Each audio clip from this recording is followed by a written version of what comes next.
Assalamualaikum warahmatullahi wabarakatuh. Perkenalkan, nama saya Bayu Budi Hanggara, mahasiswa Fakultas Ilmu Kesehatan Universitas Ibnu Khaldun Bogor, Prodi Kesehatan Masyarakat, kelas reguler 4C. Di sini saya akan menjelaskan materi pertama sampai dengan materi ke-8. Materi pertama yaitu keutamaan ilmu. Ilmu intinya ada dua, yaitu pertama, ilmu itu al-bahsu al-muhaqqaq. Disebut ilmu apabila berdasarkan penelitian yang akurat atau empiris. Jadi empiris itu hukum sebab akibat. Yang kedua, ilmu itu al-khobar as-shadiq. Disebut ilmu apabila berdasarkan wahyu agar tidak terjebak terlebih dengan hal-hal yang berkaitan dengan hal-hal gaib. Kita butuh informasi dari wahyu, yaitu Al-Quran dan hadis. Jika kita yakin pada hal-hal gaib, berdasarkan ilmu itu namanya khurafat. Jadi itulah pentingnya al-ilmu dan ablal qauli wal amal sebagai dasar landasan sebelum kita berucap dan sebelum melakukan sesuatu. Materi kedua yaitu Islamisasi ilmu kesehatan masyarakat. Islamisasi ilmu yang dimaksud di sini adalah mengislamkan ilmu pengetahuan barat modern kontemporer, tidak termasuk turat islami. Pada dasarnya ilmu kesehatan sifatnya umum dan berlaku secara universal. Akan tetapi di dalamnya ada yang islami, yaitu yang sejalan dengan syara atau tidak berlawanan dengannya. Terdapat dua istilah dalam Islam, yakni pertama sihah, lebih bersifat fisik biologis. Yang kedua, afiyah, merupakan kesehatan yang bersifat mental psikologis. B. Prinsip-prinsip kesehatan Islami. Pertama, berbuat baik atau ihsan terhadap pasien. Kedua, tidak sekali-kali menggunakan obat-obatan atau makanan yang haram atau bercampur bahan yang haram. Ketiga, tidak mencacatkan tubuh atau badan. Keempat, tidak berbau tahayul, khurafat, dan bid'ah. Kelima, pengobatan harus dilakukan oleh orang yang ahli dalam bidangnya. C. Karakteristik ilmu kesehatan Islam. Pertama, ilmu kesehatan Islam menekankan pada aspek pencegahan atau preventif daripada pengobatan atau kuratif. Kedua, ilmu kesehatan Islam berbasis pada penelitian ilmiah yang dapat dipertanggungjawabkan secara akademik. Ketiga, bersifat integrat dan holistis, yakni ilmu kesehatan yang didasarkan pada pandangan. Keempat, ilmu kesehatan Islam menekankan pola hidup sederhana dan seimbang. Materi ketiga yaitu manusia menurut perspektif Islam. Manusia terdiri dari jasad dan ruh, jasmani dan rohani. Dalam perspektif Islam, orang disebut sehat dan rohaninya adalah manusia yang sehat. Disebut oleh Rasulullah SAW sebagai manusia yang kuat, adalah manusia yang dicintai oleh Allah Subhanahu wa Ta'ala. Orang berfirman sehat secara fisik dan rohani ketika Islam melihat gangguan kesehatan disebabkan dua hal. Pertama, penyakit badan, kedua penyakit hati.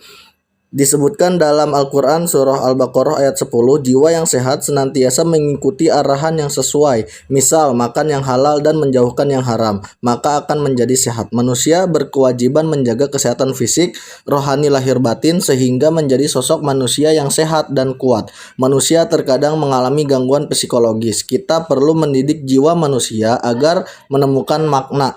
Nabi menjelaskan dari hakikat jasad dan manusia ada inti yang perlu diperhatikan lebih, yakni perhatian terhadap kesehatan hatinya. Karena di dalam tubuh terdapat sebongkah organ tubuh termasuk hati. Maka dari itu ada pengaruh dengan kesehatan fisiknya dan perilaku. Jikalau kolbunya sehat, maka perilakunya akan sehat. Untuk merawat kesehatan hati harus mendiagnosis hati yang berpenyakit akan bertambah parah. Nabi memberikan diagnosa penyebab hati manusia berpenyakit, salah satunya faktornya itu adalah dosa. Materi keempat yaitu konsep manusia sehat holistik Islam. Manusia yang kuat itu adalah manusia yang dicintai oleh Allah Subhanahu wa Ta'ala. Hal ini disebut dalam Al-Quran. Islam melihat gangguan kesehatan manusia disebabkan dua hal, yaitu badan dan hati. Dalam Quran surah Al-Baqarah ayat 10 menunjukkan ada penyakit dalam manusia, yakni penyakit hati. Sesungguhnya seorang mukmin yang melakukan dosa akan ada bercak hitam atau noda hitam. Kalau tidak dibersihkan dengan taubat maka akan bertambah hitam. Hati yang berpenyakit yang tidak segera diobati akan semakin parah. Segala dosa akan menjadi penyakit manusia.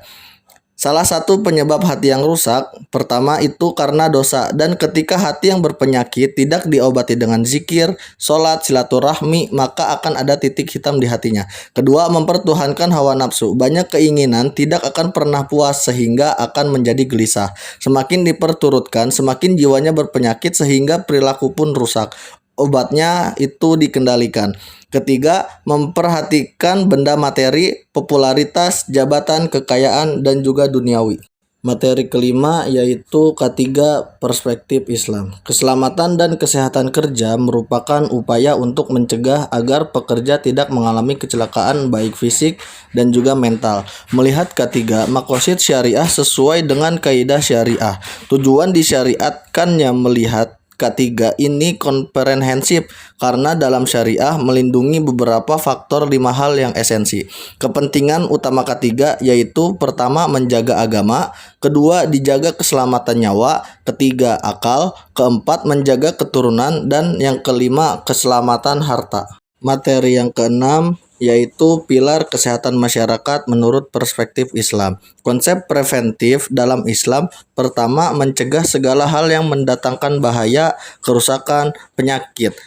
Upaya pencegahan dilakukan daripada upaya untuk mendatangkan manfaat, karena pencegahan lebih efektif daripada pengobatan. Kedua, jangan melakukan upaya yang melakukan membinasakan atau menjerumuskan yang sifatnya merusak. Ketiga, jangan kamu berbuat kerusakan di muka bumi ini setelah Allah memperbaikinya. Keempat, Nabi Muhammad SAW bersabda bahwa memerintahkan tidak boleh melakukan sesuatu yang membahayakan diri sendiri dan juga orang lain. Upaya Islam promotif kesehatan. Pertama, program pendidikan jahiliyah Islamiyah. Kedua, perlu hidup bersih dan sehat, yaitu bersuci, contohnya berwudu. Upaya Islam kuratif kesehatan. Pertama, terapi. Contohnya itu berdoa, sedekah, silaturahmi, dan juga zikir. Upaya pemulihan dalam Islam yang itu pemulihan jiwa dan raga atau rehabilitatif. Butuh ada penguatan iman, takwa, yakin kepada Allah, Dia Maha Pengampun. Selanjutnya materi yang ketujuh yaitu kesehatan nutrisi dalam Islam. Perspektif Islam dalam kesehatan nutrisi yang pertama, makan dan minum tidak berlebihan berdasarkan surah Al-Baqarah ayat 168 dan surah Al-A'raf ayat 31. Kedua, gizi buruk karena caranya yang haram, efek doa ditolak dan tidak didengar Allah Subhanahu wa taala. Ketiga, rasa syukur atas nikmat dari Allah Subhanahu wa taala, nikmat gizi dari hewan, tanaman, bahkan obat-obatan Allah kasih. Keempat, pengaruh nutrisi yang halal dan baik maka berdampak kepada kesehatan jiwa dan mental serta diterimanya doa-doa. Materi yang terakhir yaitu personal hygiene atau kesehatan individu. Hidup bersih dalam perspektif Islam tidak hanya berorientasi pada kebersihan jasmani, tetapi juga mencangkup kebersihan ruhani. Kebersihan jasmani ditunjukkan dengan mensucikan diri dari najis dan juga hadas, sedangkan kebersihan ruhani ditunjukkan dengan mensucikan diri dari berbagai macam penyakit. Adapun personal hygiene diantaranya pertama menjaga kebersihan kulit, kedua menjaga kebersihan pakaian, ketiga menjaga kebersihan makanan, keempat menjaga kebersihan rambut kepala, kelima disiplin mandi, keenam menjaga fitrah, ketujuh menjaga kebersihan hidung, kedelapan menjaga kebersihan tangan, kesembilan menjaga kesehatan perut, kesepuluh menjaga kesehatan gigi dan mulut, kesebelas menjaga kebersihan sumber air, dan yang kedua-belas menjaga kebersihan lingkungan sekitar. Mungkin cukup sekian pemaparan materi dari saya. Apabila ada kata-kata yang salah, mohon dimaafkan. Saya tutup. Wassalamualaikum warahmatullahi wabarakatuh.